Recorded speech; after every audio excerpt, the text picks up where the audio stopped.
شروع کوم په نامه د خدای چې بخونکی او مهربانه ده. نن غواړم چې تاسو سره د تور زیړي په اړه معلومات شریک کړم.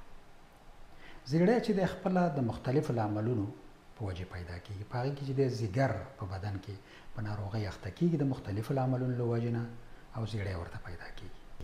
یو ډول مختلف وایرسونه دي چې د ABCDE په نامه نومولي دي. تور زیړی چې کوم دی دا یې هغه بي شکل دی.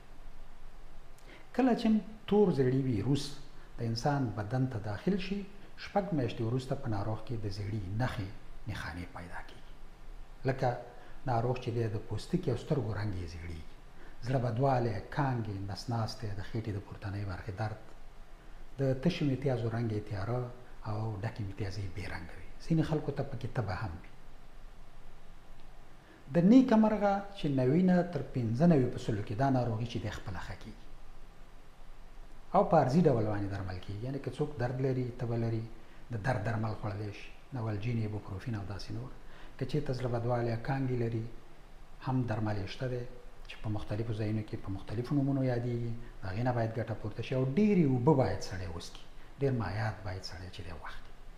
په ډېرو کمو پیښو کې دا په دوامدار شکل باندې بدلیږي چې باید دا بیا په یو صحي مرکز کې چې دی درمل شي، لکه روغتون شو، کلینیک شو، پراکسیس او داسې نور. پچکاریګانې هم شته چې په اونۍ کې یو دانه وایل کیږي، او ګولۍ هم شته چې په ورځ کې یو ځل خوړل کیږي، او درملنه یې 6 میاشتې ده. که چېرته دا ناروغي بې درملنې پاتې شي، نو ځیګر تخریبېږي، خېټه کې اوبه پیدا کیږي، او د ډېر وخت لپاره که همداسې پاتې شي د ځیګر د سرطان سبب کیږي.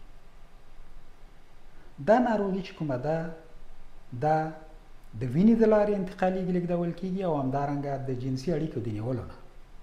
هر هغه څوک چې په دې ناروغۍ باندې اخته وي، د هغې وینې یو روغ سړي ته ورکړل شي، دا پرې اخته کیږي، روغ انسان پرې اخته کیږي، او یا دغه ناروغه سره جنسي اړیکې ونیول شي بغیر د حفاظت نه، نو په دې ناروغۍ اخته کیږي.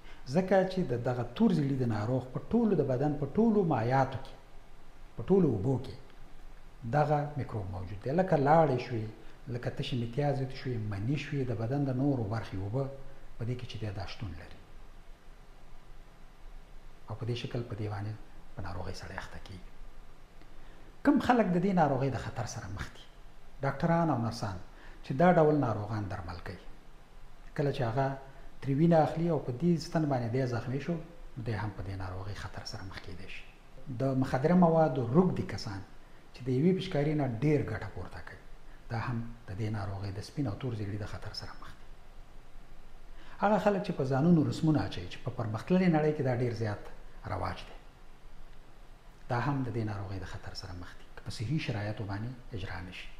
یا زموږ او ستاسې په وطن کې میندې خویندې غوږونه او پوزې سوري کوي د ګاڼو دپاره، نو که دا په صحي شرایطو باندې ونه شي، یعنې په پاک شکل ونه شي، د پاک سامان آلاتو په واسطه ونه شي، نو دا هم د دې خطر رامنځته کوي چې په دې ناروغي اخته شي. میندې چې په دې ناروغۍ باندې اخته وي، په د حمل په وخت کې خپل کوچنی هم په دې ناروغۍ اخته کولی شي. په خېټه کې د مور که دا ماشوم دی، نو د دې خطر هم شته چې په دې ناروغۍ باندې اخته شي. نو زه له تاسې ټولو هیله کوم چې اوس د دې واکسین شته، د تور او سپین زیړي واکسین وجود لري. دا چې دی یو ځل کیږي، بیا 4 اونۍ بعد بیا کیږي، بیا 1 کال بعد بیا کیږي. دغه 3 واکسینه چې وشو، بیا هر 10 کاله بعد یو کیږي. په دې شکل باندې د دې ناروغۍ د خطر څخه ژغورل کیدای شي. یعنې دغه یو واکسین تاسې د دغه دواړو ناروغیو د خطر څخه ژغورلی شي.